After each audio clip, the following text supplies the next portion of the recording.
think itself very distinguished at the moment, is it? I mean, this filter seems to me to be allowing. Good morning. If you We're look live at from the Helen current Sawson. count, I would This say is it's Roger. 99%. And this is an update on the And if you look, that's right. But then, if you look at the opposition benches, they're 100%. So in other words, the filter mechanism isn't working. And you see, I think there's something else.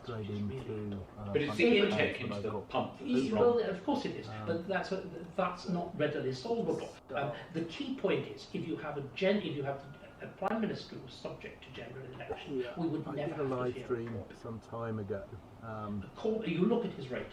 Entitled The Never, Big Wisdom. ever become It's called things That's by true, that. but at the moment to become Prime Minister you become the leader of a party, you seize control of the party machinery, that's my pendulum swings away, bingo. Well, that is if you've got a majority. Where he talks about, If you don't, then the mechanism doesn't variables work. I You see, can what is put really in striking anything is and our make it parliamentary trump machine. that This as again, well. the judges were just, I hate to say this, they are pig ignorant.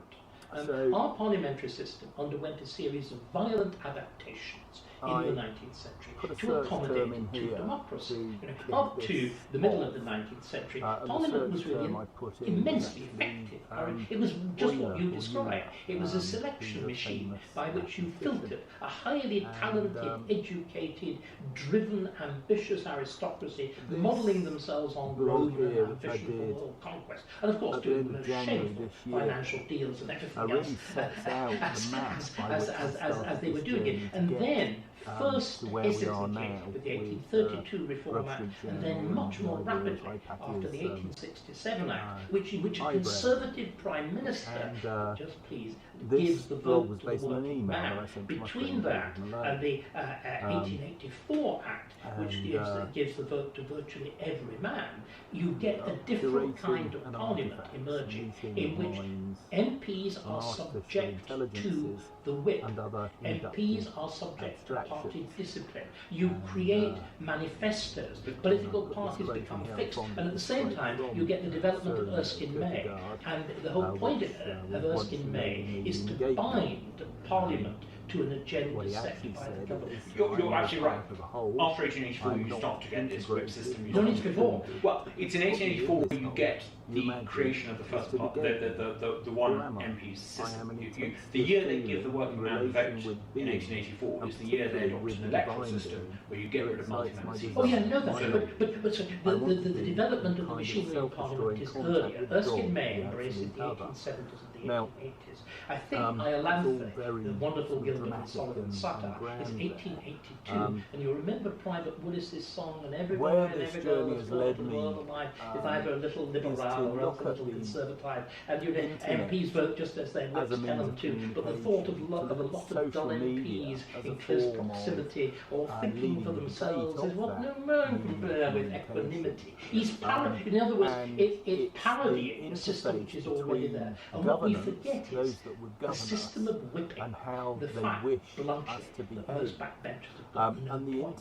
This desperate attempt to pretending backbenchers have something to do. They don't. But the whole attempt at professionalisation of ways of acting, which is heaven forbid it produces, Jared, whatever he's called, Jared O'Mara from Sheffield Power. It is absolutely disastrous. The whipping system is the guarantee of democracy.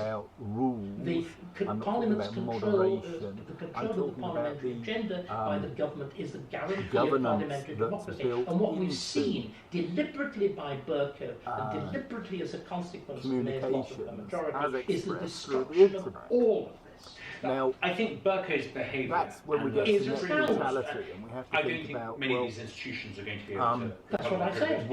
If you move towards this, let's call it the Starkey plan to get us out of this. Americanisation. Our natural role, our natural behaviour is always to catch up with America. But you think I think I do. So you have a direct blog is also about who can then choose his ministers from outside. How about you have an up house where people from each county Yes, are elected. something like that would make, or you could do the other thing if the United Kingdom survives, unlikely. This post is around the work I've done over the past 2 years on energy metrics for monetary Like the Bundesrat. Or like the American Senate. The American Senate is a federal house. The Supreme Court is barely mentioned in the Constitution, and its role is not fully worked It's out. Jane Marshall. There is the struggle immediately after. money has reached We know a which pinnacle, case, Jefferson against Madison, high and all the rest of it. And I think I would make this point.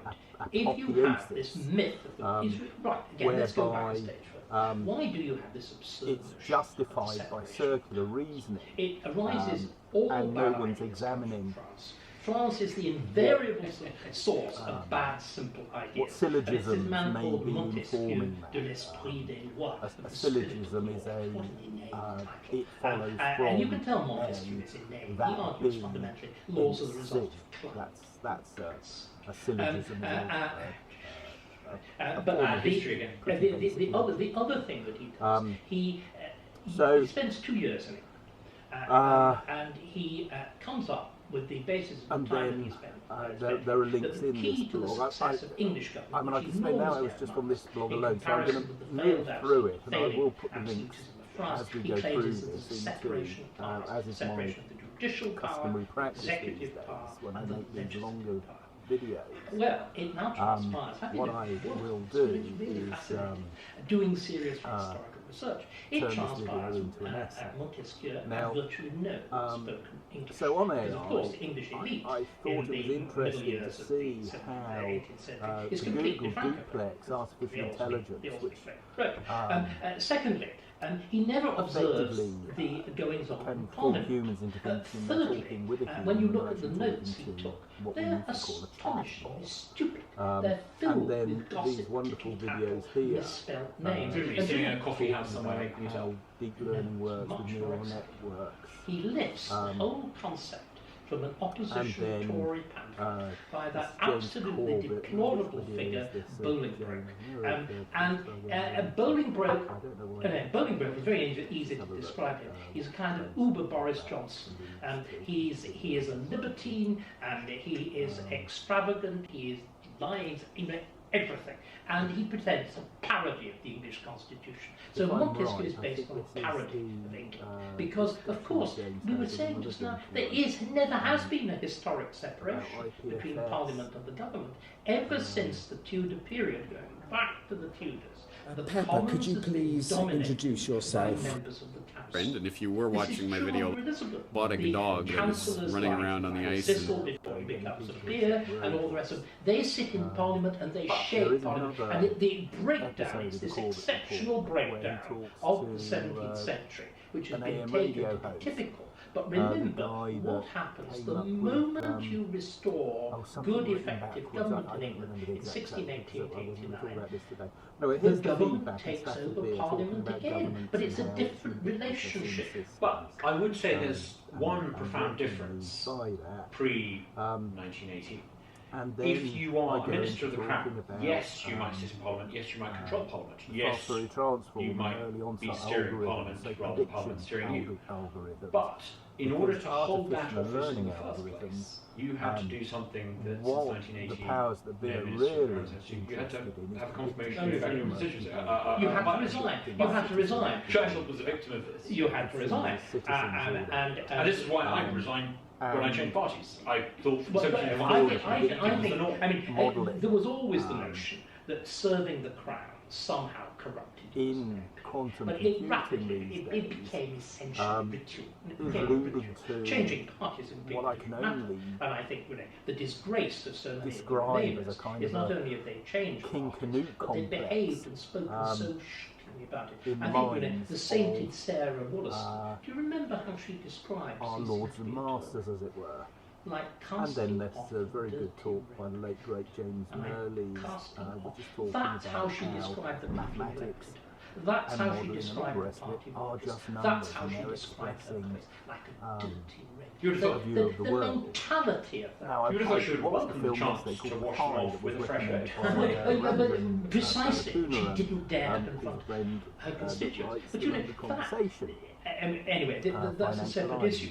But I really, but a very, very important one. But I do think that until we understand how our parliament works and why it's been so effective, it is because it's been a managed parliament. In other words, its natural role is not opposition. That's why we have a leader of the opposition. The natural role of Parliament is to have a governing party that, as it were, dominates the Assembly, is subject to challenge, and in 1939, 1940, it is seen to step out of line. You will get realignments within the House, and the Prime Minister will be voted down or will be compelled to resign. But if you do not have a parliamentary assembly and then I that has got point that David kind of in leadership this blog from here within, to Clive Johnson, fails. who is And it's not just the climate old petition, failure, stop it's not just the President failure of Max up yesterday's there. general, it is very And recent his solutions failures. to the Remember, Clean the Stokes reason problem, that we which have is, the Fifth Republic, the reason we have that basically government around by a theory decree, why we have flight Macron, and why we turbulent have air, plebiscitary which is presidency, is that the Fourth the, Republic had a parliament which looks just like our parliament now. Bloom and all that.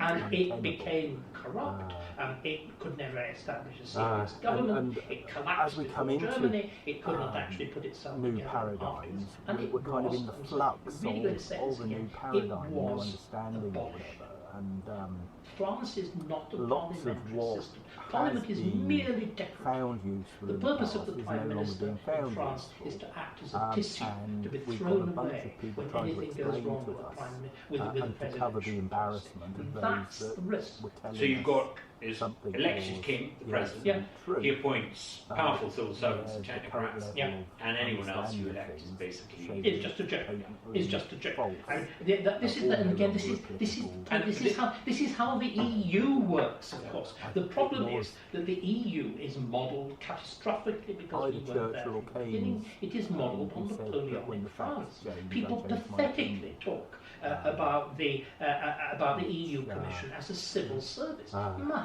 God, what an absurd idea! They are bureaucrats. They're the equivalent of the ministre of the French Ancien Regime. They're chosen as technocratic experts, and they generate law. And Parliament, you know, waves a gentle benediction over which it is when kind it's of allowed ubiquitous. Now, Is it ubiquitous in nature, or is it ubiquitous? I would normally talk about I would current argue the affairs latter, on this like show, it's but we've the talked a great deal about Auckland history. would But as actually, well. the more we've talked And about then history, the there's more I've the realised that idea, you can't. There's no separation. There's no separation. The eyebrows are And the this issue brought me on to the demonstrating final thing I wanted to information talk about, balance. which is the extent to which And, our so understanding, this our really is narrative the of the beginning past of actually determines how we where frame my current mind affairs was and the at narrative of the present. when I started look at the thinking rise of about, the so-called New right, Left, how does one and publish into this? I've heard all sorts of explanations as to nexus why of media, in Britain which Jeremy Corbyn's is popular, so why in America strongly you get bound Sanders and AOC and to this revival of Elizabeth Warren, gravity these bizarre hardcore things. And I've heard the technological three explanations for it, which are unconvincing. I've heard gigantic people say that it's to do with the decline of, or the corruption of Facebook, social science Google, teaching in universities. and I think that all these are Amazon. elements. But I wonder if it's to do with clearly popular as well history. the NSA The and popular the history security books state, of people like Jared Diamond, deep gun state, journalists. call it what you will, I call it establishment The popular these days. history of Eric Hobson, Age of And so Imperialism, this was the Age of start. Revolution. And so If you let's create just go back a up to narrative the that data. basically says Western countries ascended because they were better at January exploiting this year. their neighbours, and there was something essentially I started exploitative working about on it at the end of wicked. January And this you year. miss out entirely Because, on the story of free exchange being the this driver blog, of human progress. this You blog, miss out entirely on the idea that Longhead there is News, something about Western culture is now that called became Network superior to Journal. other cultures because it was better able to I foster moved not it only from economic growth, Blogger, but innovation, new across ideas, to invention, WordPress, science, all the rest of it. just to keep And it I going. wonder if we're now dealing with the implications of last this. summer, The other day summer I heard the Labour 2018, Party say that it was going to started looking for a insist job upon Britain paying and, colonial looking for a reparations. straight Um, suit job, as it Of course, they weren't To interested in. whom? To Australia? What about the Danes paying so for But where do we pay them? Correct. Do we just decide the empire was Black Africa and some India? sort of shade? But it's so bad. But it's just one consequence of bad history. I think that even more fundamental from that consequence, point, and a really I profoundly bad consequence of this bad started history looking at is that there are now hundreds of back in thousands of London, people in this country and I came who genuinely believe that there is nothing exceptional about not just England or Britain, but about the West. And this is, I think, the root cause so much of the our political shared malaise. spaces We for can't see what is special, and because we can't see it, we can't preserve it. And we therefore assume that all cultures and all people are pretty much interchangeable.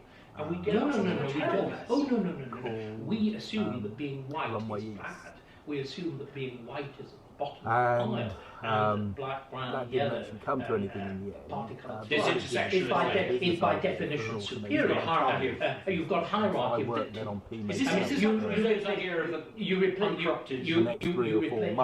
victimhood, as it were. You replace success with victimhood. Were linked into my was research an on absolute inversion of things. I mean, I think there are all sorts the Internet of Things and the blockchain, I think that there is allowing remote access, etc. There is the history that sees change as necessarily revolutionary. I mean, I designed a fully automated motel, found a good place to put it, built a business Whereas in plan fact it for a is scalable, or indeed how a lot of English history is taught, the importance of the and Civil then War, found that the enormous fuss that's being made about Peterloo. Peterloo made absolutely bugger all difference. It was the long, slow campaign of the 1530s, and do you know what's peculiar about England? They're not campaigning, not even Peterloo is campaigning for revolutionary change. They're not like the French mob in 1789. They're not saying, you know, Abba, Abba, tear down the king, tear down. They're saying we want a place in Parliament.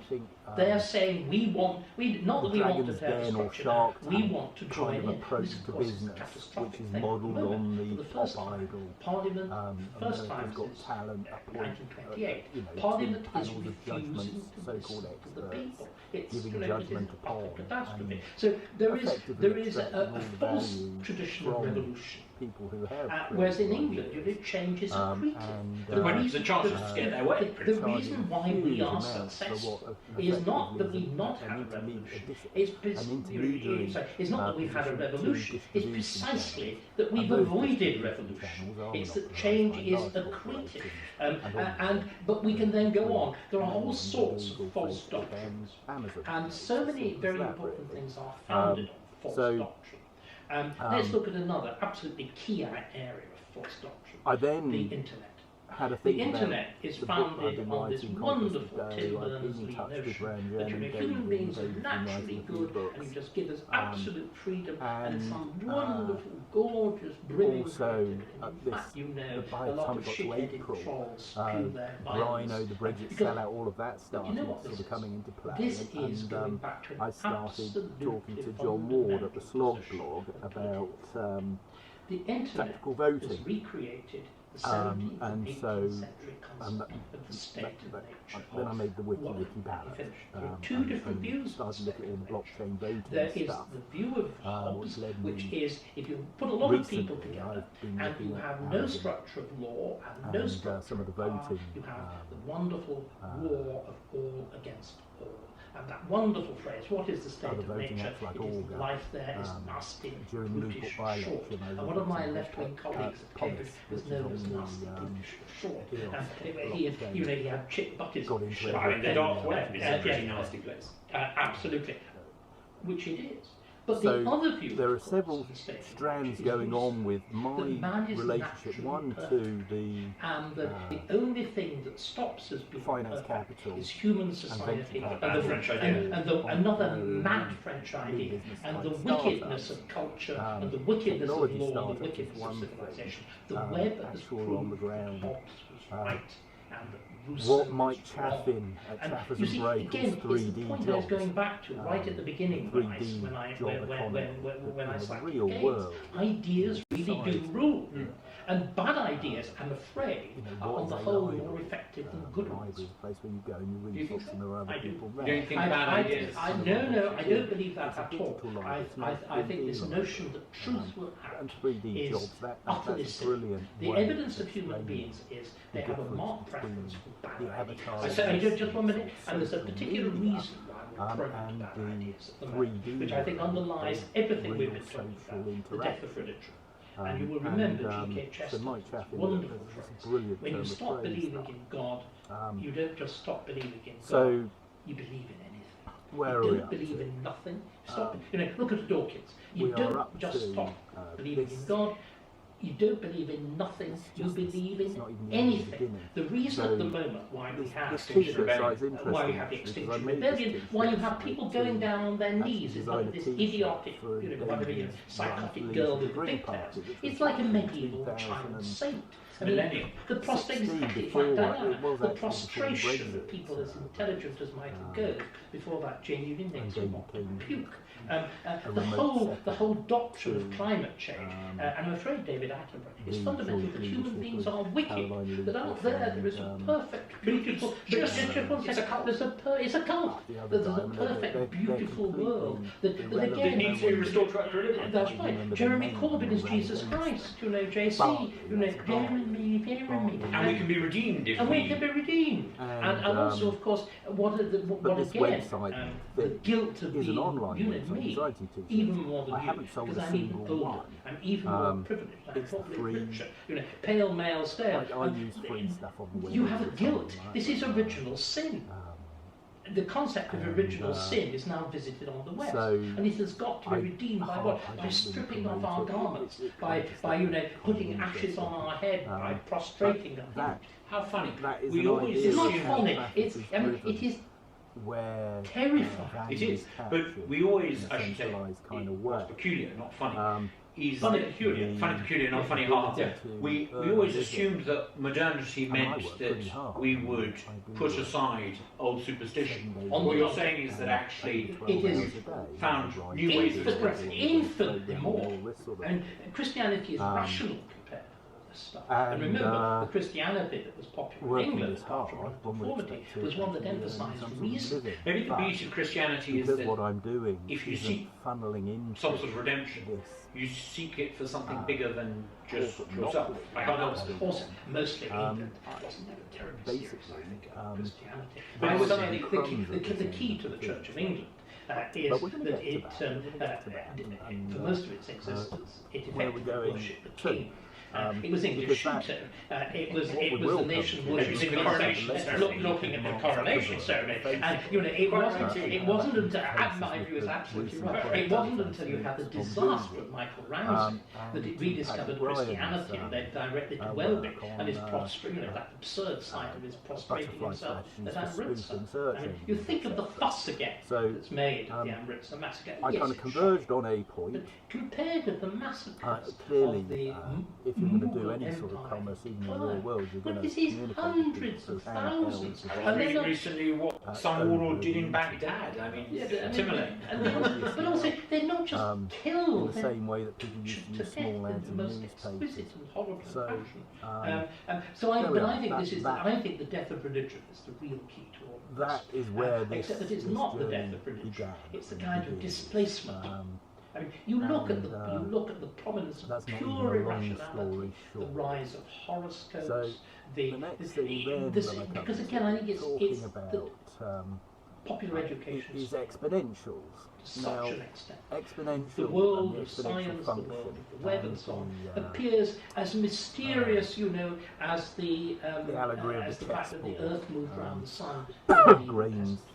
And because we fail, most of my life I was really a teacher. And this is I always seen my television, my public appearances as forms of teaching. And I think we as a profession have failed comprehensively. If we are to put things right, and if it's true, do you think? I think that we are showing, there's been a lot of written for the last 50 years, 55 years. He wrote another one then as well called Dangerous Exponentials. We are seeing, what happens is civilizations into energy economics, which I am as well. The Romans the exponential function. I mean, we are witnessing a new decline. Familiar with Albert Do you think so? I don't want to end on a gloomy note. But well, okay, I can put a big smile on it. Okay, I will reinterpret it for you, listeners, viewers. We want a little cheer up. Cheer up. We want a little merriment. Let us say that we are not quite in 440. The aqueducts have not yet been cut. Rome has not yet fallen. The Emperor Romulus Augustulus, very good for Boris, still sits upon the throne, and we are two senatorial aristocrats, just contemplating the fact that for the moment, going back, provided we die quickly, we will continue to enjoy the hypercourse, the Ganymede, the sweetened wine, and life. But you know what? It's not very But what if the internet comes along and suddenly allows people to inject new ideas? Oh, it's doing that undermine these. Well, I mean, what you're saying is, could the internet provide? Well, what you're saying is, I think, again, a bit more specific. Could the internet provide a basis for a new Swiss republic, a new virtual Swiss republic, in which we could go to something like referenda as a way of conducting politics? Because it seems to me that clearly the sort of representative democracy we've got is very old-fashioned. I gently try to point out to people, do you know how long we've been electing MPs? On exactly the same principle as we do now, with county seats and urban coming on the seats. scene as Boris Johnson 1884. Since the model parliament of the late 13th century. Of Great Britain. So that was representative. You needed representative government. You know, it is a terribly long way. They mentioned him in passing in one of their videos when they were speculating. You then have got to ask really fundamental questions. Nigel Is it Farage needed? trying to lose? But then I'm afraid your nice notion of the virtuous internet and then Farage meets my unpleasant the Brexit party. of the real internet and the failure of there as well. You know, there's been numbers. The 19th century debates done some things that don't really make any sense. The introduction of the massive and first 1867, Dominic Cummings, 1884. The Victorian who Nigel Farage doesn't like and who Richard Tice doesn't like, they really don't like whatever it is he stands for, they don't like. They are aware that democracy will not work. He was interviewed before Brexit, actually, by the I'm afraid Finance we Committee, did pretty well Treasury until the Committee 1950s. and the signs I put that video on YouTube, and it's had loads of views.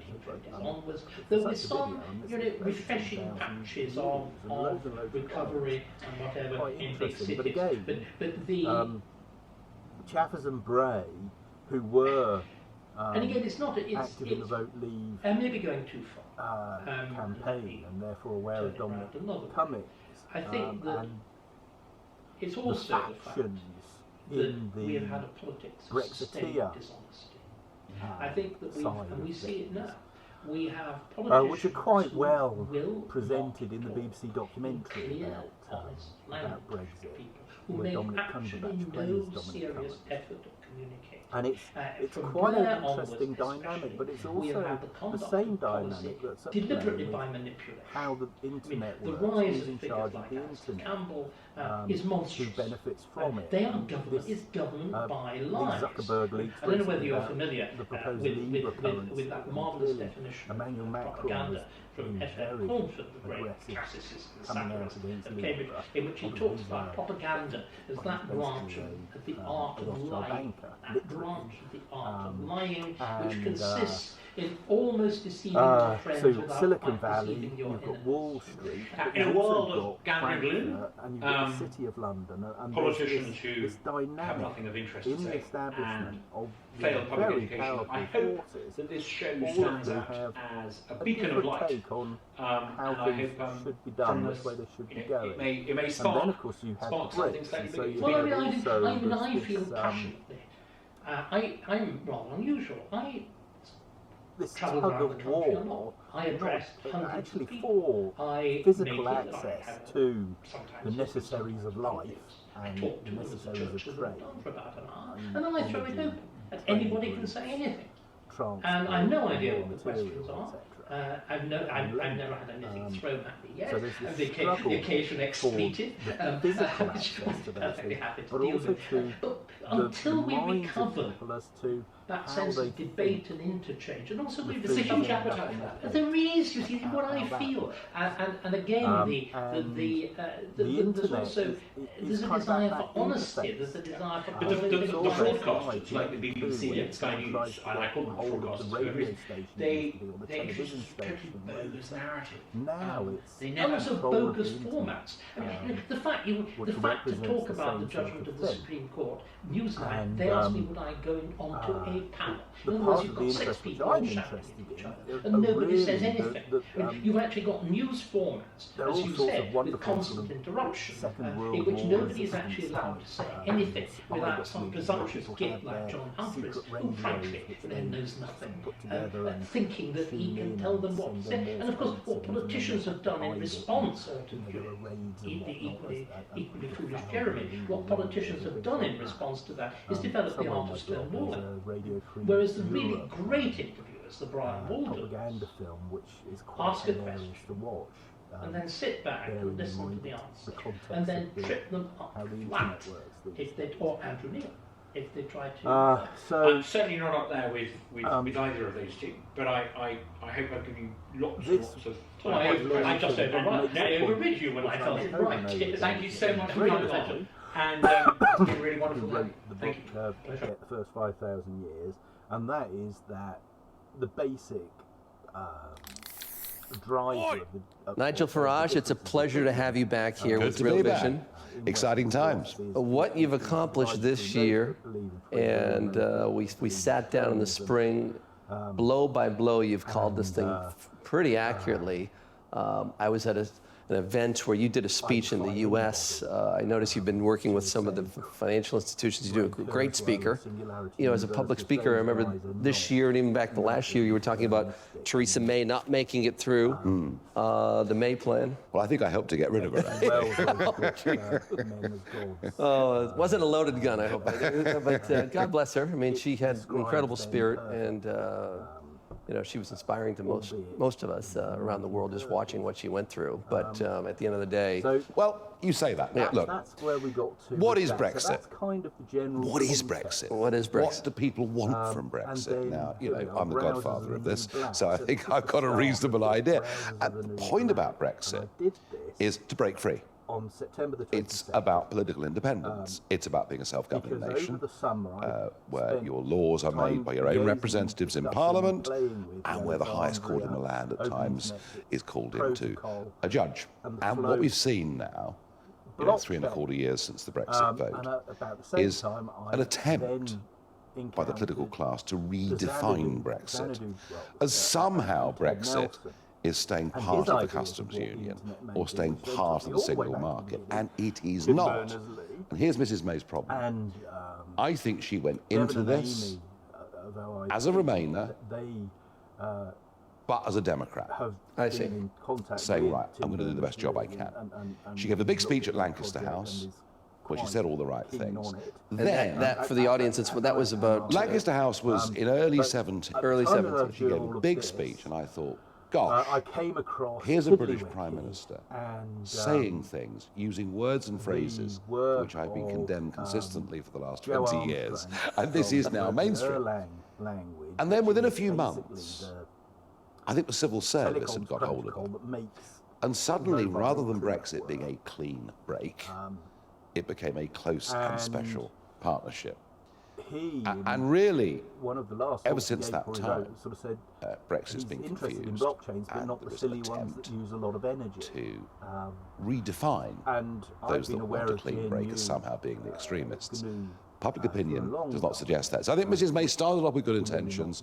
She then went and wrong. Richard Stallman, And the longer this has gone on, and I the more used empowered what people generically call the Linux, Liberal Democrats have felt in which, Britain, even the Labour Party, which have gone from promising to deliver Brexit to now wanting to have a second referendum. So the longer that time has gone on, the more that Parliament, the more that London has tried effectively to begin by watering it down.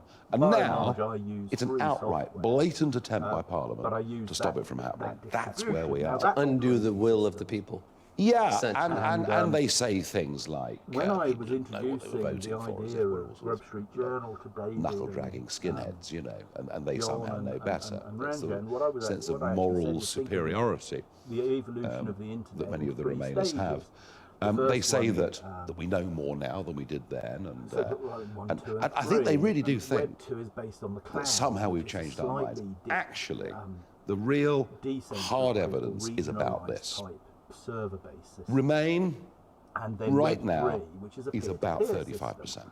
But with blockchains, that's not what they are. Leaving with a clean break Brexit, Joe's which is just made me goodbye. Realise, well, actually, you can whistle Dixie for your 39 billion.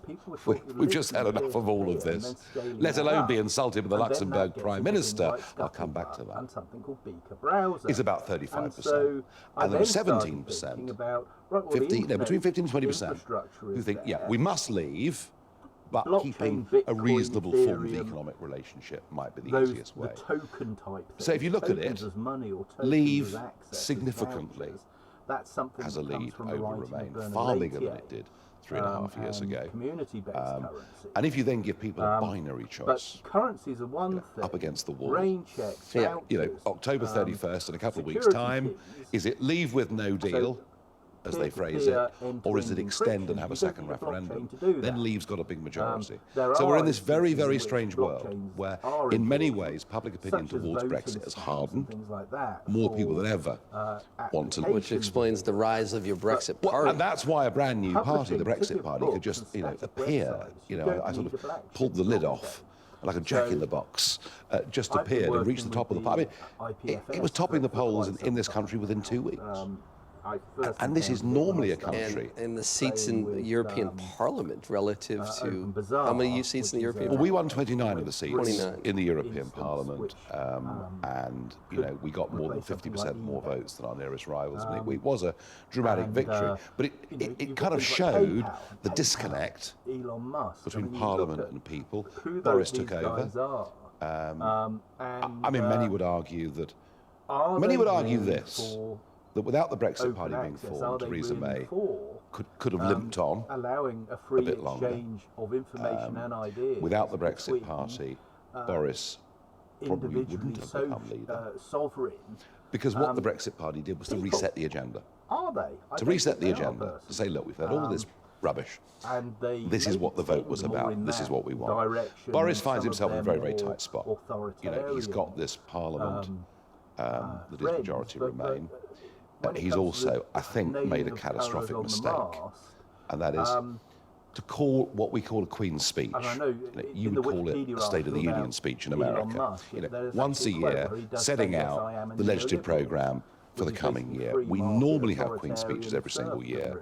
We've not had one for a few years. In fact, this has been the longest time without a King or Queen speech since the English Civil War. So, of itself... And this speech is coming up? October 14th. October 14th. Now, this so inside of a month from now. I mean, this speech of itself is not unusual, but the timing of it, with the Brexit deadline on the 31st of October, and the consequence of it, meaning that Parliament is now closing for a few days, as we run down to that, has been a catastrophic error. Because what it's done, it's united Remainers in the most amazing way. It's led to this extraordinary case going on in our own Supreme Court as to has the government acted lawfully? Did Boris lie to the Queen? Extraordinary things that are going on at the moment. And I think that was a major, major error that Boris made. And he was thinking doing this and calling it, I wouldn't call it a timeout, but in putting Parliament in the box. Proroguing. By doing that, he thought he would have the bandwidth to negotiate with the Macrons or the Brussels, France, Brussels, Germany, without interference that the Miss May dealt with. That's what he was thinking. But actually, all he's done is just unite Remain. Yeah. And it's been a mistake. Now, what I can tell you is this. I was sitting in the European Parliament yesterday. So there we are. These are the pleasantries, the different with Mr. browsers, Juncker, and Mr. there are Barnier, quite a as few I of them. always do. When you look, you'll find and I sat a number through of these things. a near 4-hour debate in that chamber yesterday morning, I'm now just going to do and there is a big change of tone coming from Brussels. That's what I want to ask you. So this is important because our audience is a financial audience. Yeah. The Bear Traps report, services like ours focus on political risk for the markets.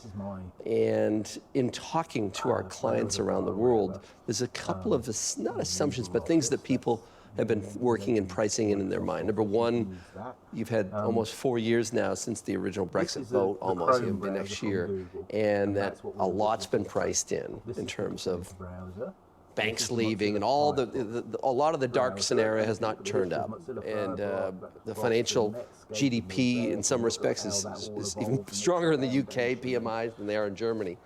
The question is from clients that I've spoken to this morning is, since Miss May dealt with this a year ago in December, had that famous, right on the Parliament floor where she had held things together, the clients around the world think that this German zoo, which is business confidence, down 15-20% over the last year. PMIs, negative yielding bonds on the planet Earth a year ago when Miss May were 12, maybe 10 trillion. Now we're up to 17. So the political, the economic pressure on Germany, France, Brussels to really work with you, I think, is They're changed. scared. They're scared. So you have a stronger hand. I mean, here it is. Boris gets the job, and he inherits the withdrawal agreement, the new European treaty. All right, it's been rejected 3 times by Parliament. Why? Well, there are lots of reasons, but the main one is the so-called Irish backstop, which is virtually an attempt to annex part of the United Kingdom. It's just not acceptable. And that's the Irish backstop. The Irish backstop. Boris says they change the Irish backstop, or we just leave with no deal. Brussels. They've got to change that backstop, or we will leave on October the 31st with no deal. The markets took the talk of leaving with no deal and the short-term uncertainty that would create, and they kind of believed it. The Jeremy Corbyn message, the Lib Dem message is panic. We're about to leave with no deal. It is rubbish. Boris is not going to leave with no deal, all right? He just isn't going to do it because his own Conservative Party, his own parliamentary Conservative Party, just won't wear it. It isn't going to happen. So, back in July, when Boris first became the Prime Minister and talked about changes to the backstop, it was all Mr. Tough Guy from Juncker and Barnier. Not a dot or comma. We're not changing a thing. I sat and listened to every word of that yesterday and spoke to them face to face. And one of my colleagues, former stockbroker guy, had a private meeting with Barnier yesterday. They are now scared. They are scared because the European economy is turning down. Things are not pretty, and we are a mega export market for them. I mean, they trade with us. The surplus, the annual surplus on trade between the EU and the UK is over 100 billion euros. We drink an awful lot of their wine. We buy a lot of their cars. I mean, great statistic. 110 million bottles of Italian Prosecco are sold in the UK every year. 110 million bottles. It's extraordinary. It really isn't tenable. So they're not getting quite worried. Could Johnson? Real crackdown on internet. Is Johnson bluffing? Could Johnson? They are now much keener to assuage Boris Johnson. So yesterday, Juncker said, the backstop is not for me an article of faith, all right, provided we get the protections that are needed. And the protections are that the UK would not go rogue and start selling goods into the European Union that were substandard. The protections are no emergence of what's called a hard border between Northern Ireland and the Republic because of the historical 30 years of troubles and all the rest of it. And I think they're clearly not going to be up. I think this is what will happen. We get an election this year. There is a major European summit on the 17th, 18th of October. So the Queen's speech. Queen's speech on the 14th, he lays out his governmental programme, which will partly be Brexit, but also it'll be other domestic stuff as well. But the summit's key. EU summit. The EU summit's key. And I think it is now it is what now I will do when a I write the strong essay is I will probability change the thing into a that Boris will come back on the 18th of October with something in his back pocket. waving a piece of paper, as like British Prime Ministers often do when they come back from negotiations in Europe, often wrongly. And he'll say, look, we've got a deal. We've got a deal, the backstop's not there, and then try and ram it through Parliament. If he can't do that, then there will be a further extension. Right? So all of these big downside risks, short-term risks to the UK, the pound, etc., I think they are melting away. And I think... Yeah, so when we spoke earlier in the year, you were bearish on the pound, and now you're more... Not anymore.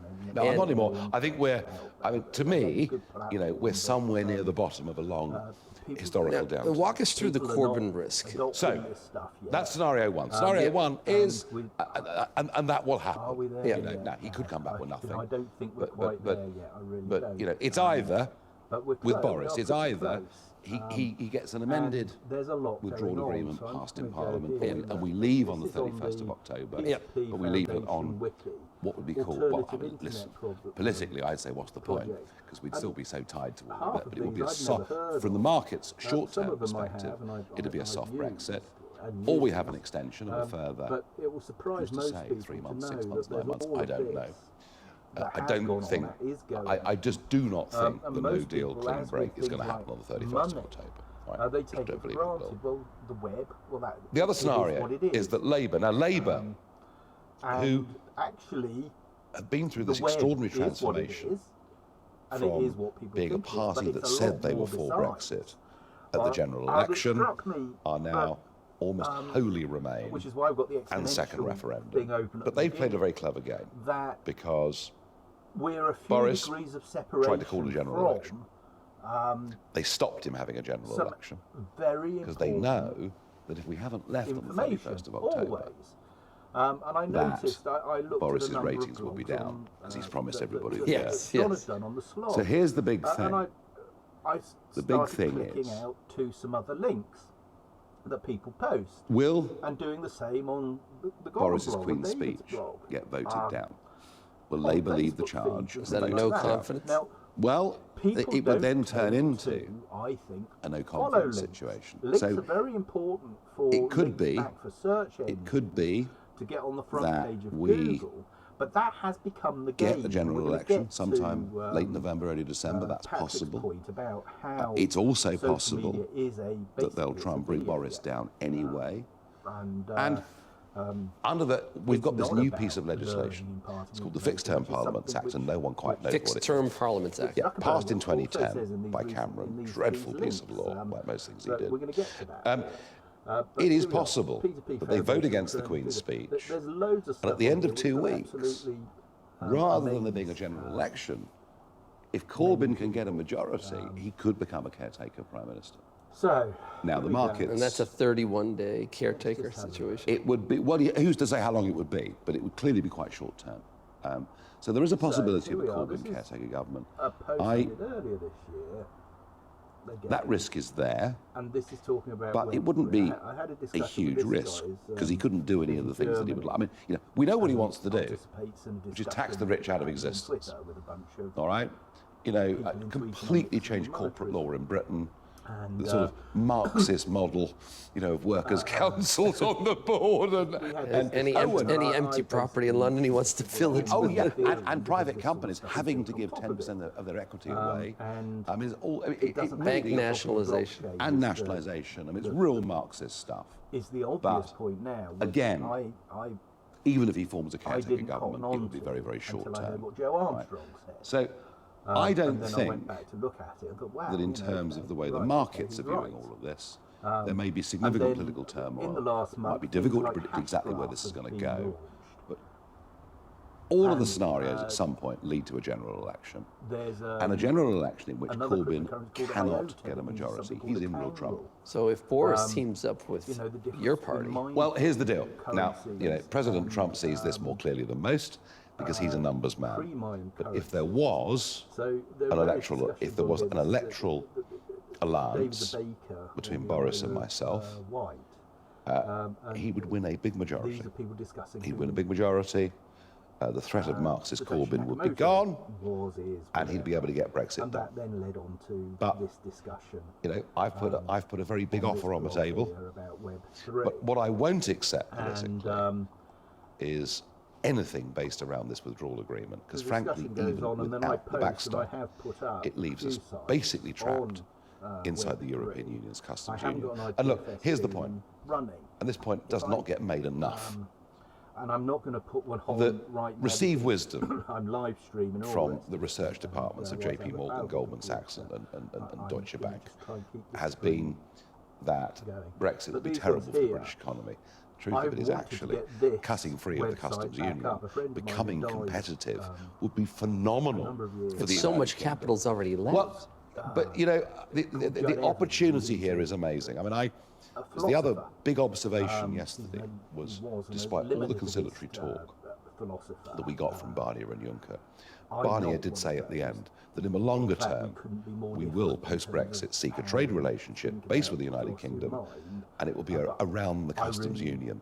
They do not want us breaking out of this, because this is the chance, even if there are short-term bumps in the road, this is the chance for the UK economy to start to become globally competitive, but much more competitive than its European neighbours. And when I see Brexit a bit like the 1979 moment, when you go from a very, very heavily state-run economy, which is what Britain had in the 70s, and you start freeing things up with some certainty. Once you give the market certainty, you've had 4 years of uncertainty. Yeah, political certainty and a clear direction of travel. A fiscal plan. Yep. So this is what could happen over the next 6 months. You could deliver, you and Boris potentially could deliver certainty, a fiscal plan, which I've heard is anywhere from $20 to $50 billion fiscal stimulus. Well, the important thing for us, given our geography next door to Europe, given our economic interlinkage with Europe, I feel that the Eurozone is going into some sort of slow, gentle, downward deflationary spiral. That's how it looks, how it feels, that's what negative rates and all these markers tell me. So it's really important for us actually not to be dragged down with it. And yes, stimulus is one of the things we can do, absolutely. And your relationship with President Trump, it's why Julian Assange that might be a nice card in the back pocket for Boris, because if you can do, at the same time you do a fiscal plan, if you can do a trade deal with the U.S., what can you tell us about that in terms Well, look, I think, clearly there are, with all trade deals are contentious, and all trade deals can take a long time, and they generally take a long time because there are chapters of the negotiation that everyone gets stuck on.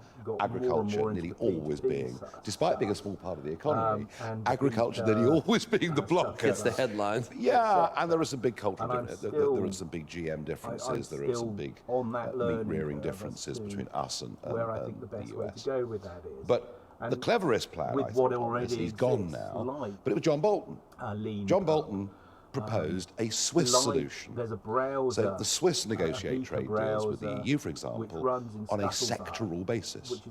16 separate sectoral deals. And brilliant. If we left on the 31st of October, that means sectoral based on industries. Yes, absolutely. So your automotive sector. Yeah, and the financial sector, and etc. Each sector does a deal. Yeah, and that was Bolton's idea, and a really positive way of doing that. I mean, basically, if we did leave on the 31st of October, I'm not sure we will, but if we did leave on the 31st of October, if we left cleanly on the 31st of October, with what's called a no deal, we could, by Christmas, have signed up with the USA some sectoral deals.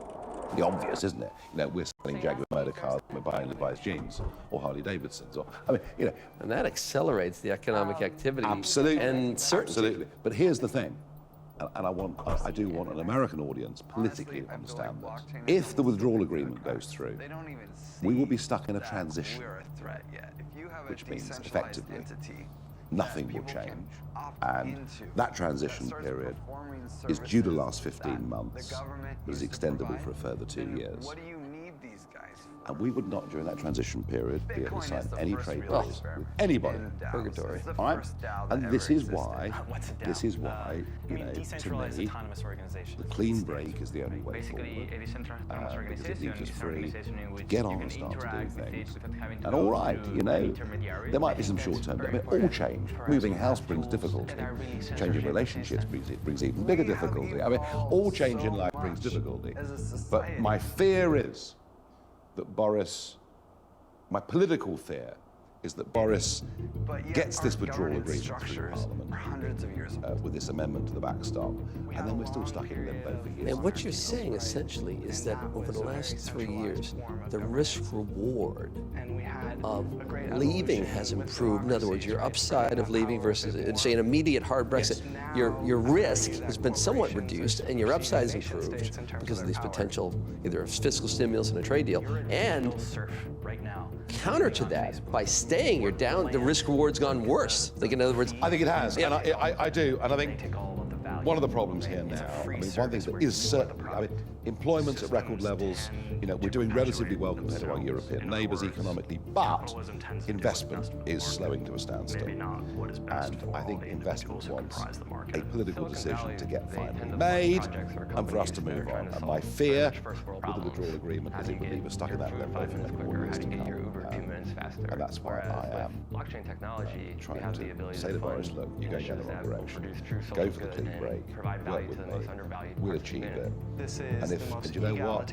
If with a clean break, the pound fell a few cents on day one and day two, just buy it. A thesis that we have at the Bear Traps report, and I'm hearing more and more around the world from clients, we've done so many years of central banks dealing with political uncertainty, and more pressures on the central banks, the Bank of England, the ECB, Fed. At the end of the day, a fiscal stimulus plan out of Europe, the probability of that is rising from countries like the Netherlands, even Germany now. What do you think about central banks? I always want to ask you, central banks and how much pressure has been on them, and are we coming to a point where, because of the populist movement and some of the engines that you've created, could we create an impetus for more fiscal policy coming from the Eurozone? Well, I mean, this is interesting, isn't it? Because the Bank of England, for example, in this country, when I was younger, did the bidding of the government. Simple as that. They were declared independent in the 1990s, but now what we see right across the West, particularly in America, is almost like political warfare going on between governments and central banks over who should do what. And it's a big question, isn't it? Should central banks act independently of government, or should central banks act effectively as an arm of elected government? MMT, modern monetary theory. And it's a very interesting debate. Being the radical that I am, and believing that democracy ultimately should prevail, and that we should succeed or fail on our electoral judgments, I am minded to think that actually independent central banks have got a very limited future. That this friction that now exists between governments and central banks can't go on. I don't see how you can have a president and a Fed at war with each other constantly. It's just not working, The difficulty, of course, the downside of the argument, of course, is that a lot of decisions you make in terms of fiscal policy or monetary policy don't impact immediately. They impact and kick in 18 months, 2 years down the road, and that's the downside of it. But I do think that this separation function of the two is coming under pressure. So but net, do the politicians respond with more fiscal? In other words, fiscal spending, deficits? Yeah, they will. I mean, look, it's all they understand. And right at the moment, faced with an economic downturn, they feel we've had austerity and for years with the Greeks, even the UK, throughout Europe have had such austerity. But No, we're about to, and with interest rates where they are and everything else. Yeah, that's the thing. I mean, you've got essentially free money to play with. So you may as well try and you may as well do what you can to stop a downward deflationary spiral. I just feel in Europe, even doing that, I think some of the longer term problems are very, very serious. I think Germany's reliance on the motor car as we head towards electric motor cars. that German economy, autos and auto parts. Yeah, massive. And to be fair, they've been jolly good at it. But, you know, electric cars, what it's all about. Some secular massive changes. You've also got, you know, the driverless car, perhaps not terribly far away. The EU resisting driverless cars, by the way, as much as they can, for obvious reasons. And the cultural thing. Kids don't buy cars anymore. I mean, we used to buy cars, Larry. You know, that's so one of the things we wanted to do. But kids don't buy cars, and kids live a much more urban lifestyle than ever before. So there are some longer-term cultural problems, I think, that Germany's got, and you know, Italy. Well, you just look at Italian industry, Italian infrastructure. It's not been invested in for a very, very long time. It just falls further and further behind its competition with every year that goes by. And France still suffering from too much state in the economy, repressive labour laws. You know, whatever the ECB decides to do with stimulus, I don't think the outlook for the Eurozone is rosy at all. So we get a Brexit, a hard Brexit within 6 months and an election. Well, I don't know. Probability of... I'm saying to you there could be a so-called hard Brexit, but it's entirely in David Cameron's hands. He would have to... He couldn't do it on his own. Boris... Sorry, I say it's the week of Cameron's memoirs. I've got him on the brain. It's because of the nasty things he said about me. What did you say? The land of the unemployed? Yeah. Yeah. No, I mean, it's Boris's choice, and you know, if Boris decides to do a deal with me, and at some point we had an election to work together, we would get.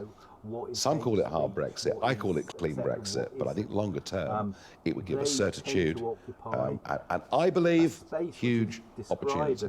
Well, it's been a pleasure to have you and to watch your career from to almost 15, 20 years ago. You were alone in the European Parliament, lone man. Very. And now there are thousands and thousands behind you as you walk through the streets of London.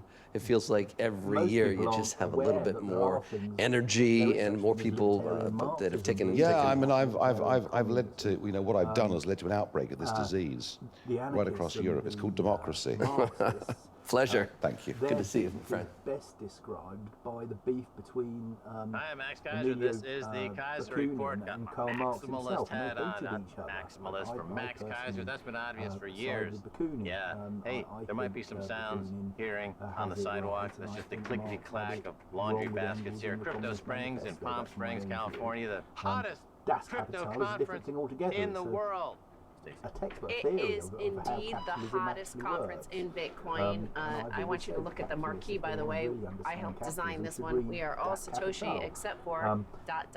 What you then decide to do about it. But you know what? I want to turn to Twitter because there was a viral little video clip that Josh Brown, downtown Josh Brown, posted to his Twitter handle, and he was so excited because he actually went viral, had over 75,000 views. This is the part I never want you to forget. Wall Street was this close to selling you WeWork at $50 billion. Stop quacking like a duck, and they'll stop throwing breadcrumbs at you. And here's the video clip. This is the key thing to understand and to never forget. Wall Street was this close to selling you WeWork at a $50 billion valuation. They were ready to go. They were locked and loaded. The roadshow was planned. Everything fell apart at the last minute, and now there were headlines. Adam Newman might step down as CEO. He'll become chairman, and they're going to clean things up, and they're going to try to do what Uber did a year before it went public. But the point is not that. The point is that WeWork's underwriters, Wall Street banks with wealth management divisions were this close to selling it to you at a $50 billion valuation, and now we don't know if it'll even get $10 billion. We don't know if it'll even get an IPO at all. Remains to be seen. They have to IPO or they'll default on a whole bunch of debt. So I think enough banks are on the hook that they'll find a way to get it done. But this is the part that you should never forget. They were ready to go. Right, and who was the lead underwriter? So that's where J.P. Morgan, of course. You know, because of the 2008 crash, because of the 1987 crash, because of the dot-com crash, all these different regional brokerages all got consolidated and taken over, and there's only like one or two left, but one of them is Satan. Jamie Dimon, the tapeworm of Wall Street, the parasite, and he almost took this bag of garbage, this colossal multi-billion-dollar fetid fecal matter public and put it into the pension accounts and the IRAs and the brokerage accounts of people all over America for a quick buck, as he always does. Josh Brown is correct to point this out. And as he points out, it came very close to happening, but let's not forget that right now things are happening and they have not been stopped. The whole repo scandal is ongoing. The whole negative interest rates are the same.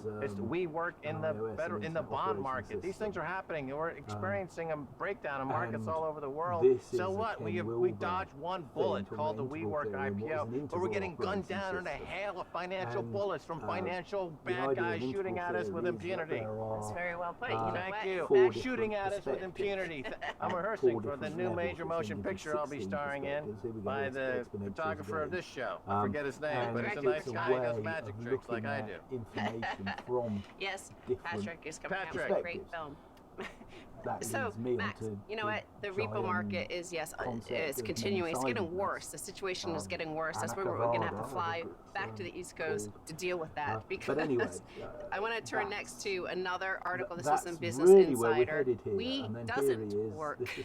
On the deposing of its CEO, I wrote in Business Insider, not about Adam Newman's salacious antics, but about the prank that is WeWork's business model itself and how it has adversely skewed the office markets in New York and London. I don't really care so much about the commercial real estate market that he goes into, and he talks about how it's going to impact that because of the fact that WeWork, as we've covered, is the largest tenant in New York and in London. So I want to look at the part that is relevant to the monetary system and what we've been talking about, because the long-term liabilities, of course, in the last episode we were talking about the fact that the banks in Europe, as JP Morgan pointed out in their report, the banks in Europe are unable to make money anymore because the business of banking is very simple. They borrow short and lend long, so they could always match their liabilities and their risk. They're able to manage their risk until negative interest rates.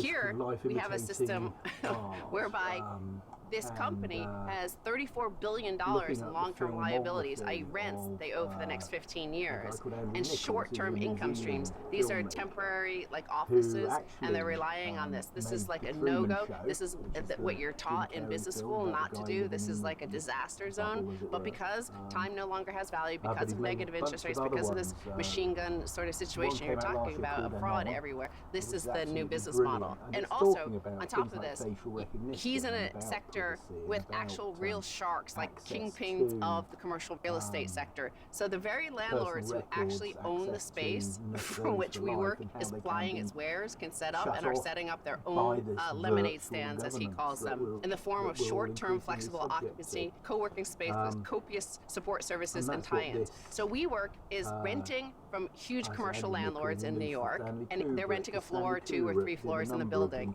And then these same commercial real estate agents are saying, wait, we're going to do the same model. We own the building, and we're just going to do, like, we're going to offer short-term lets as well. It's remarkable. Predatory behavior within a predatory nation, within a predatory company that was going public thanks to a predatory bank. JP Morgan. So it's a parasite wrapped in a predator, wrapped in a venereal disease, wrapped in diarrhea. Pretty much is how you would sum this up. And it's remarkable the point you just mentioned. There's only one cardinal sin you can make in business, if you distill it down to its essence, and that would be to have your long-term liabilities in such a way that a mismatch. And this is taking that cardinal sin and packaging it as their value added. So it would be like Satan going public on the New York Stock Exchange and guaranteeing eternal damnation for everyone, and everyone applauding this and giving him a 50, 60, $100 billion valuation. WeWork is kind of trying to pitch themselves as the Uber of commercial real estate sector, of the office space sector. So the problem is that this form of Uber is one that has guaranteed all its drivers pay, at least multiple fleets of cars for the next decade and a half, and then some. Long-term liabilities against short-term income streams would make no more sense to the ride-hail industry than they do to the commercial real estate. Even less so for the latter, as real estate is far more expensive and rigid a commodity than cars, and yes, people. Landlords can provide a small fraction of their inventory for co-working, short occupancy, without burying their business model in risk. For WeWork, apparently, undertaking risk is the business model. Risk as a service. Unhedged risk as a service. There's an old joke talking about a company and saying, well, they lose money on every unit they sell, but they make it up on volume, right? Ha, ha, ha, right? That's impossible, because you're losing money on every unit. But here you've taken that idea in a world where interest rates are negative. Remember, you've gone through the looking glass. So getting a guaranteed loss on a bond is seen as an asset that's worth buying and engendering a premium. So these U.S. government bonds that are guaranteed losers are trading at a premium to their face value. So a company that takes losses as a service, that's guaranteeing a wipeout in your account, is now supposedly trading at a valuation as an IPO to rival the biggest corporations in America. Josh Brown over there at wherever he is now, CNBC, I think. He put out this viral video, and it is a lunacy. But it's not an isolated case. It's within a system, as we've been reporting for years, that it takes lunacy as a service. Lunacy as a service, risk as a service. Of course, the Fed, the other central banks around the world, what they've been trying to induce is more risk-taking. So, of course, it would be natural that within this paradigm post-2008, we now have risk as a service businesses popping up, because this is what they're trying to sell. And you've already talked about that, how the options trading and the volatility formula allow the separation of risk and reward, so they get to dump all the risk on everybody else, and the Wall Street gets to keep the reward. Now, of course, Jamie Dimon and JP Morgan, by the way, here they were going to sell their investors this turkey, which was valued at $50 billion. Now it's down at $10 billion. It might not even be able to IPO, so we don't even know if it's worth anything, right? He, of course, has called Bitcoin a fraud and got caught not only with their precious metals manipulation, but now this is as bad as any ICO that ever happened in this space. Right, he's been caught dozens of times committing fraud, and he's paid hundreds of billions in fines. And that's called moral hazard, because ordinarily you would go to jail for that. But he pays a fine, and so he interprets that as a green light to commit more fraud. He said famously in Congress, when he was pointed out to him by a congressman, that Mr. Dimon, you committed a crime, and he had that Cheshire cat smile and looked at them and said, well, find me, right? Because as Eric Holder guaranteed under Obama, financial crimes are not prosecuted in America. If you're committing a financial crime with a lot of money, you're considered a hero. If you introduce a negative interest rate, you're considered a god. And if you're trying to take a sack of garbage public via JP Morgan, you're considered an immortal. And that's, unfortunately, is going to lead to a dire end to the financial system. Now, I want to turn to Ed Harrison, and he tweeted the story from the Financial Times. And again, so they were going to dump WeWork onto $50 billion valuation with this company with a business model that makes no sense at all. And these Wall Street guys knew it had a business model that they know, because it's fundamentally unsound. They know that this is what they teach you in all business schools. When banks used to actually do some lending to businesses, JP Morgan would have never lent to anybody with this business model, right? Insider stock sales rise to two-decade high in the U.S. Executives across the U.S. are shedding stock in their own companies at the fastest pace in 2 decades. Amid concerns but it's this question that the long bull market in equities is reaching its final stages. So at the highest 2 decades, insider sales of their stock. Right. So these sales are recorded every quarter by services that make public how insiders or CEOs, all academics have a point of view. They're coming from people who run the companies, that they're selling their own stock. And so we can see that this record stock price on the Dow Jones and the S&P 500, the people who actually run these companies are they're dumping as fast as they can. And that obviously is not a good sign, and usually is a precursor to an event of some type, i.e. a crash. They have very big doubts in the stock market. And I want to turn to one other crazy story, kind of like in the WeWork thing, because after WeWork, the next highest valued unicorn was Juul, J-U-U-L, which was this vaping company. You know, they're being sued left, right, and center. The federal regulators are actually saying, like, don't vape, that this might kill you. Altria ruse the day allowed $13 billion into super unicorn Juul. Juul, a San Francisco startup, dominates the e-cigarette market in the U.S. It raised $13.6 billion during its fundraising round. Of this amount, $12.8 billion was invested by cigarette giant Altria last December in return for a 35% equity stake. The deal gave Juul a valuation of $38 billion. Obviously, it's not going well for them, which it couldn't have happened to a better company, right? Altria has already killed millions of people around the world with their business model. Speaking of a bad business model, like half your customers die, right? In the cigarette making business. So then they got into another business where they're now gonna kill those who didn't die from the last business model. It's cancer as a service. Altria, of course, is a rebranding of Philip Morris. Philip Morris is a cigarette company, but after it was determined that they were selling cancer, they decided we need to rebrand. And so they became Altria. Then they decided, there's a new way to get cancer. It's called vaping. Let's put billions of dollars into that. And, wait a minute. Maybe there's going to be a markdown. Wow. Well, now we've got to take a break. And when we come back, I'm going to be continuing. Don't go away.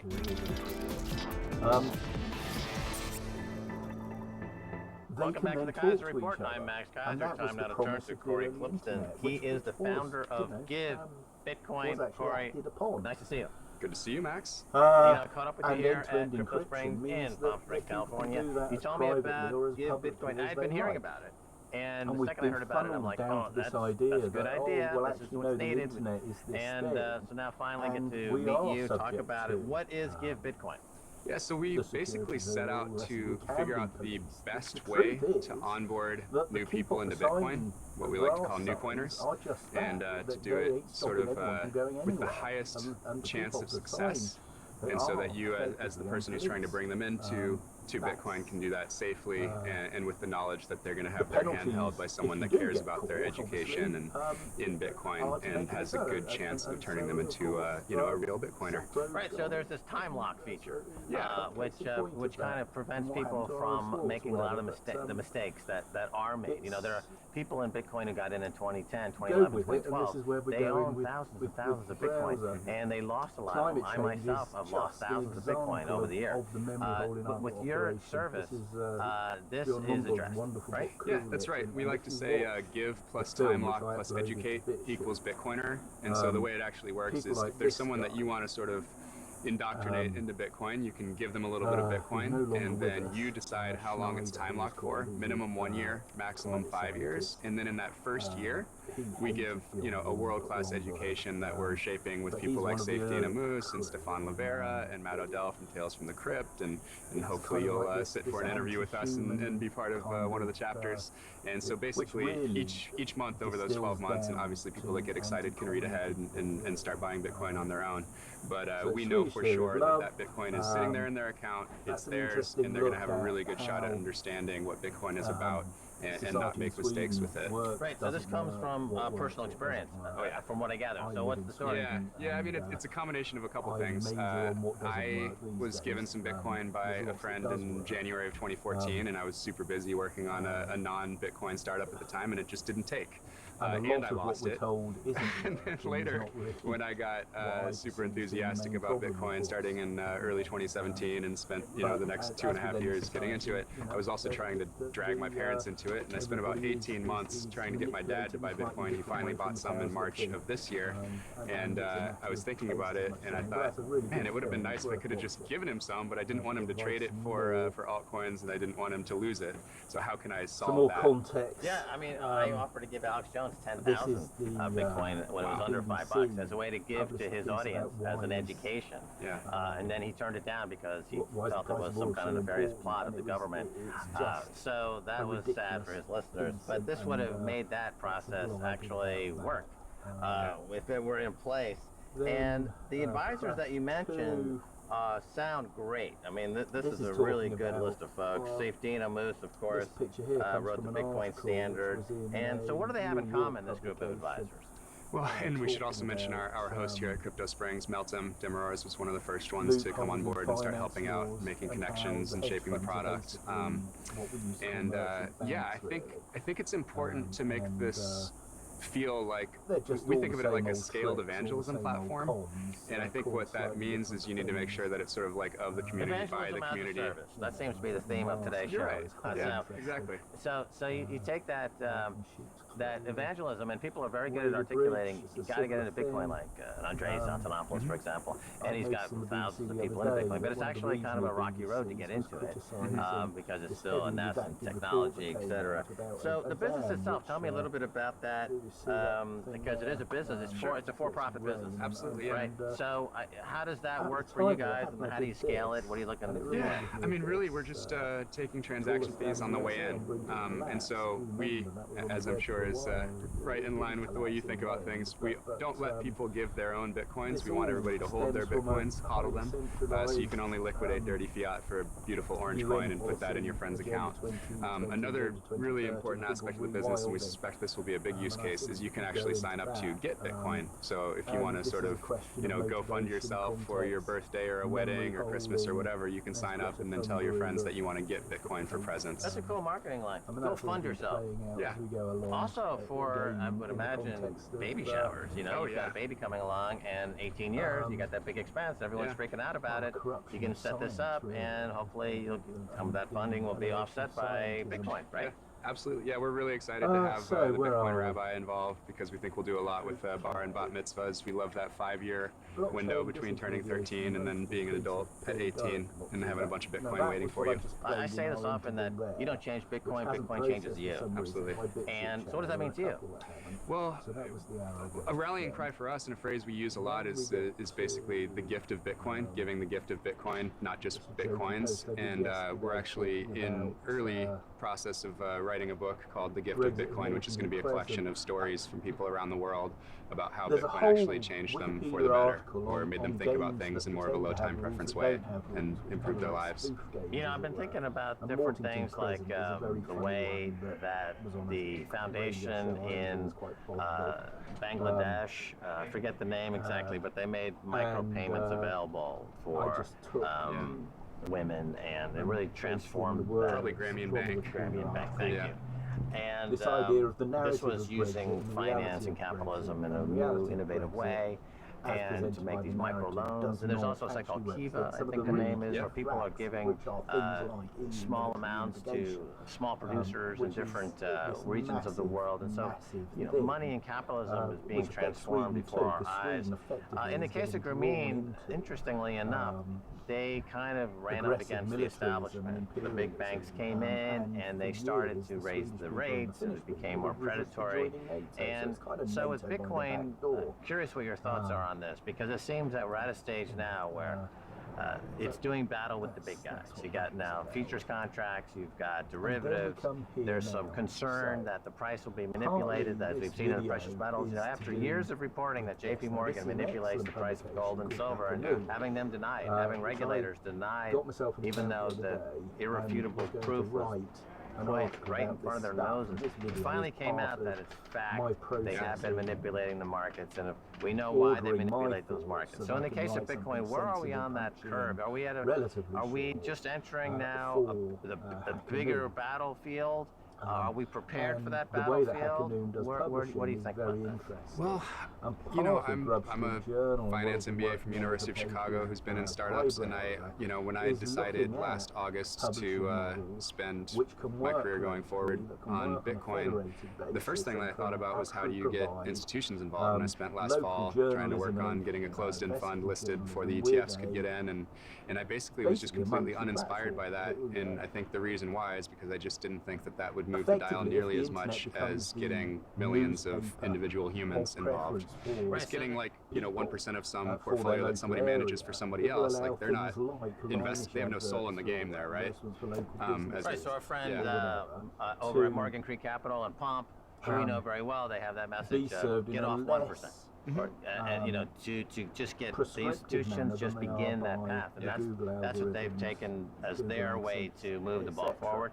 You're saying you looked at that and decided maybe instead of getting one billionaire to own a Bitcoin, I'm going to get 1 billion people to own a fraction of a Bitcoin. Yeah, well, I think they in particular are actually more aligned than you would think, just because their network has always been a lot of family offices, so they're not usually going to try to get Blackstone into Bitcoin. It's much more likely that it's going to be on a roadshow with a lot lot of family offices, so it's kind of just like the high end of what I'm talking about. And obviously Pomp spends a lot of time talking to hundreds of thousands of people with his podcast and things like that. Right, so, and he's brilliant on CNBC. Right, exactly. And talking the language of CNBC. I mean, I don't mean to digress into talking about a completely separate company and a completely separate initiative, but to you guys, it's just you're part of the ecosystem. We're stronger. Bitcoin is just stronger based on absolute numbers of people that care about Bitcoin. It's more decentralized, it's more powerful, and there are fewer choke points, and there's fewer opportunity for regulatory interference or government action or whatever the case may be. We just we want more miners and more full nodes and more people doing self-sovereignty, and we want more people owning Bitcoin however we can get them to own Bitcoin. Okay, so a service like this or an institutional service, they do share a common need for custodial service, right? So I'm here at Crypto Springs, and in the opening statements by Meltem Demirors, she was talking about kind of a loss of innocence in the industry, moving away from the cypherpunk era to what she called the eternal September, an era of kind of turning this whole thing into a plain vanilla, commoditized, boring instrument. If I can summarize in that way. What do you think about this idea where having Bitcoin custodial services is not necessarily a great match with that cypherpunk thought process? Cypherpunk being like, everyone needs to, we're going to burn everything down, and we're going to encrypt everything, and everyone go to hell. Custodial services are like, we want to be part of the big club. So how do you reconcile? I think it's symbiotic. I think Bitcoin is way more powerful when there are enough people that are doing the totally private, self-sovereign, totally fine with picking up stakes and moving to another jurisdiction and fighting this fight till the bitter end. But obviously, number goes up when a lot of people, even if it's custodial at Coinbase or wherever, Kraken, and is holding on to their Bitcoin. Number goes up, price goes up. Yeah. It is, as someone once described, Bitcoin a movement toward universal acceptance of hard money and peace disguised as a get-rich scheme. Yes. Yeah, it is. So that rising price. So we've been trained for decades now to look at rising price equals good. Like in the case of a WeWork IPO, even though it's complete garbage, the fact that the price went up for 3 years on the venture capital markets mean it's good. Yeah. So that's our mindset. That's our lizard brain. That's right. So Bitcoin hacks that lizard brain. Oh yeah. And says, keep looking at the price going up. But by the way, we're going to turn you into a self-sovereign indivial who's doing battle with centralized various warmongers. Am I just putting words into your mouth? They're your words, but I agree with them. And I think Bitcoin recruits and creates passionate individuals, as effectively as anything that I've ever seen. All right, got to cut her up there. There you go. I know. Thank you, Corey Klepston. The company is Give Bitcoin. Thanks for being on Kaiser Report. Great to see you, Max. Cool. That's going to do it for this edition of the Kaiser Report with me, Matt Kaiser, and Stacey Herbert. I'd like to thank our guest, one and only Corey Klepston of Give Bitcoin. If you want to reach us on Twitter, it's Kaiser Report or KaiserReport.com. Until next time, bye, y'all. Here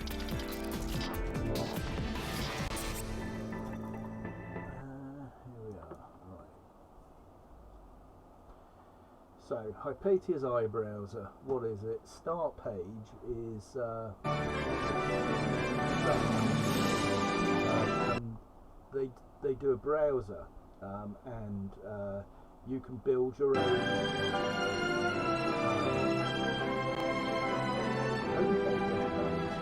And this is what I've done here, and the link you'll find in various places. And what I've done is I've put various popular websites in, news sources,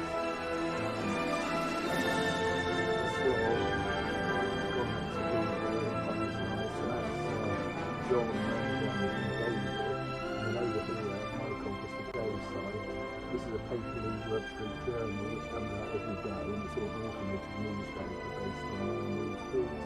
And then this is my blog, Journal. Then here are all the different brands.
And that's not long. The same for Twitter and all the rest of it. They've become part of the general people realise how fragile these things are, that they are imaginary constructs of the internet. They don't have a right to do it. And they disappear.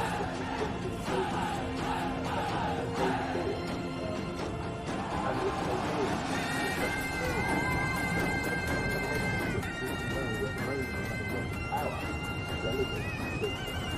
and it would affect a lot of people under that power umbrella, but that's not many people in general context of what a very pretty little tail rail wagging the whole dog of the rest of the world.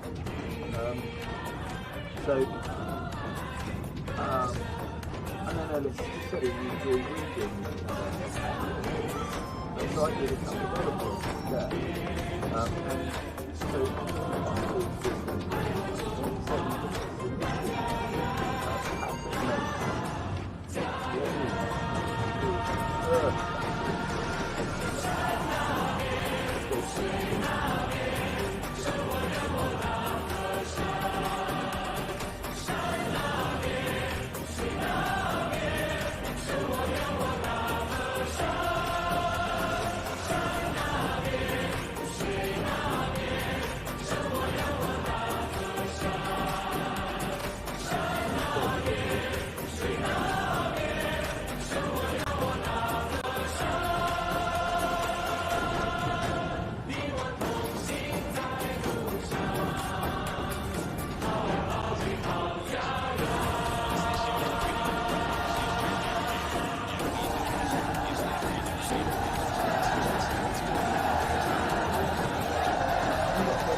where people were like, all right, what we really want to do is connect.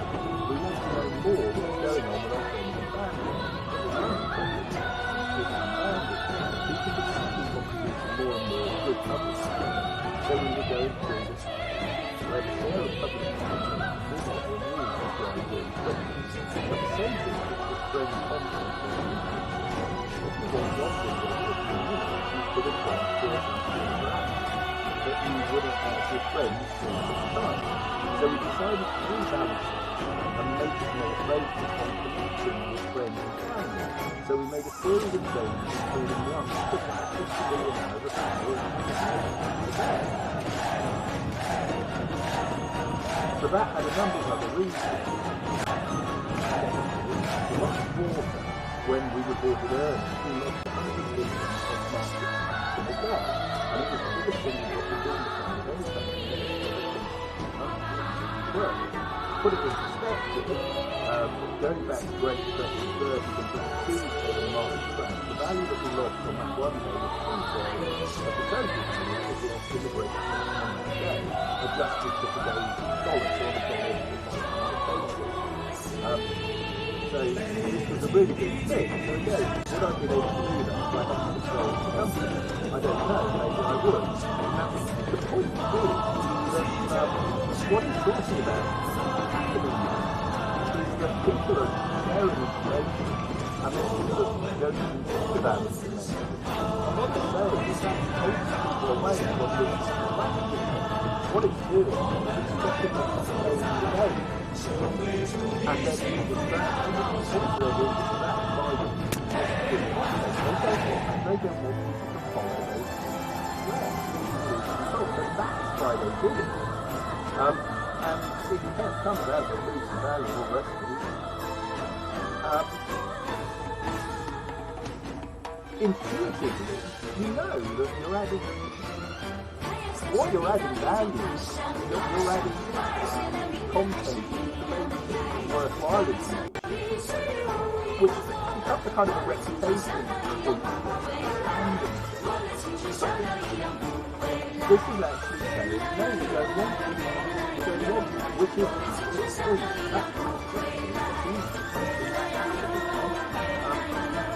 That's also in that is the Google with the and so it kind of triangulates the whole policy structure of the and the habits that are built in the web. Now, an interesting thing on that is I tried to install that have a blockchain-based video platform, and they were looking for a user experience design. Now, people know about graphical user interfaces. User interfaces and windows and the way that browsing works on a computer or across the internet. Effectively, the way that we contextualize information and make it make sense is we plug it into our framework of understanding and then we triangulate it to make some sense. So this is the way that we filter things and at a subconscious level too, to give things their context. So, this is it, we want to do like one of those in terms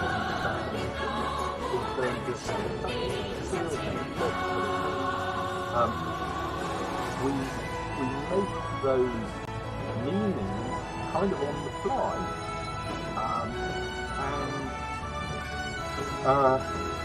the internet as represented by the Google brand. Let's go back to Google.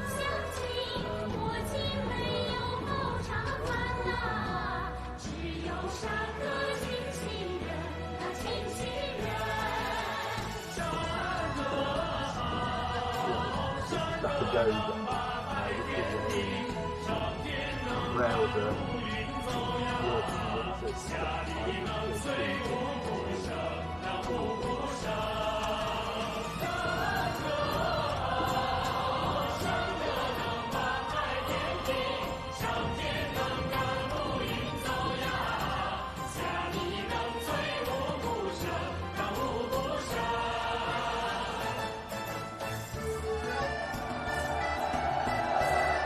here it is. Do research. Do research in there. Search, I see nothing. Then you have the email tab.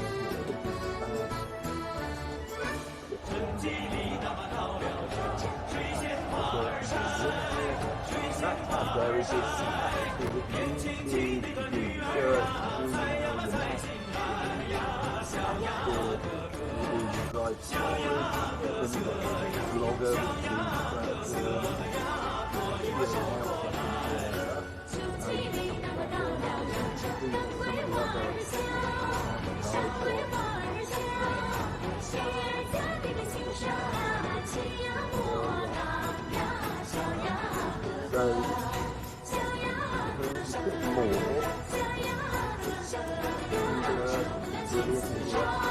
So now these are all Google things.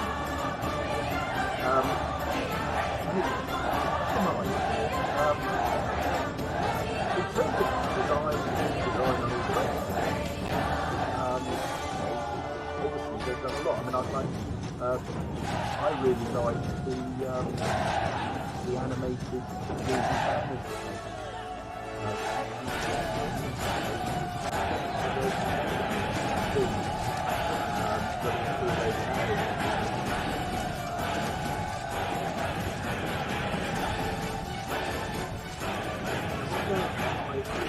The other day where you